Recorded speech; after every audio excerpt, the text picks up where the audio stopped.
Ce soir à minuit, au pied du Mont Blanc, ils seront 26 picto-charentais parmi les 2300 coureurs engagés dans un ultra-trail, un parcours de 166 km de sommet en sommet à boucler avant dimanche soir.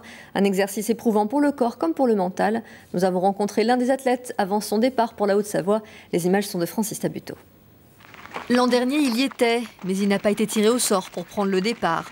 L'an dernier, il y a eu la pluie, toutes les courses stoppées. Cette année, il s'est préparé de nouveau. Christophe est prêt à prendre sa petite revanche sur la montagne. Bon, là, c'est quand même la course, c'est la course mythique en France. Donc, je pense que c'est le rêve de tout trailer de participer à cette course. L'Ultra Trail du Mont Blanc, 166 km au cœur des Alpes françaises, suisses et italiennes. Pièce d'identité en poche. Quelques ravitaillements au bord du chemin. Le reste, dans le sac.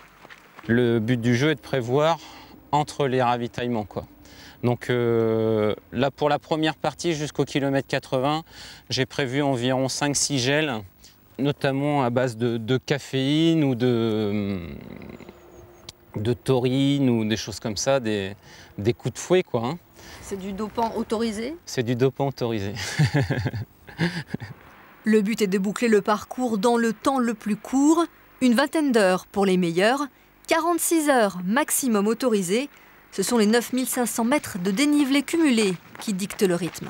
Il y aura des hauts, des bas, hein, forcément, sur, je pense, entre 30 et 40 heures. Il y aura forcément des périodes plus que difficiles. Il va y avoir de nuits à passer. Et au bout d'une dizaine d'heures à courir, que tout le corps brûle, que même manger et boire devient pénible, que reste-t-il?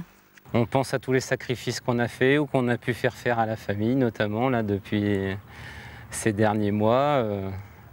Pas beaucoup de participation à la maison. Et donc, bon, on s'accroche à tout ça pendant la course, quoi. Puis le fait de les avoir avec nous autour, il y a toujours un petit coup de fil ou un petit message pendant la course ou un endroit ou inattendu où je les rencontre, ça compte énormément. Et si les vrais dopants ne tenaient pas dans un sac? Pour Christophe, il s'appelle Margot et Mélanie. En rugby, le Stade Rochelais annonce l'arrivée d'un joker